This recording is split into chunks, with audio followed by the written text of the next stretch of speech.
21 April mendatang, 4 TPS di Kabupaten Pali akan menjalani pemungutan suara ulang atau PSU atas putusan dari Mahkamah Konstitusi beberapa waktu lalu. Segala persiapan PSU saat ini terus dilakukan oleh pihak KPU Pali.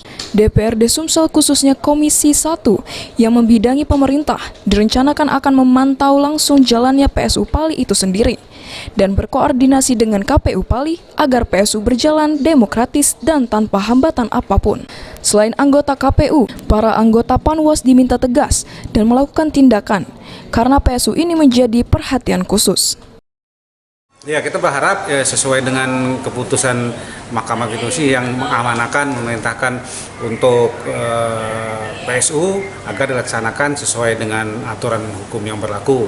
Ya, di mana di situ peraturan KPU kami harapkan juga dari Panwas dan di lokasi juga harus lebih tegas melakukan tindak-tindakan karena ini sangat-sangat jadi perhatian khusus ya, karena yang diulang itu tidak semua.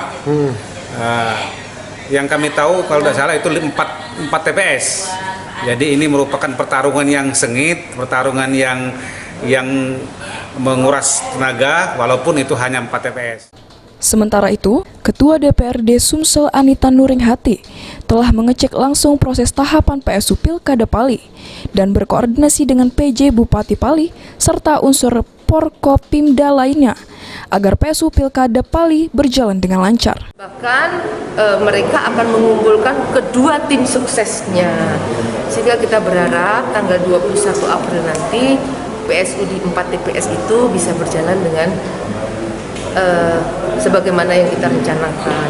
Begitu juga kita berharap partisipasi itu juga terus digerakkan, karena itu juga ada camat yang ada di salah satu yang sedang PSU itu.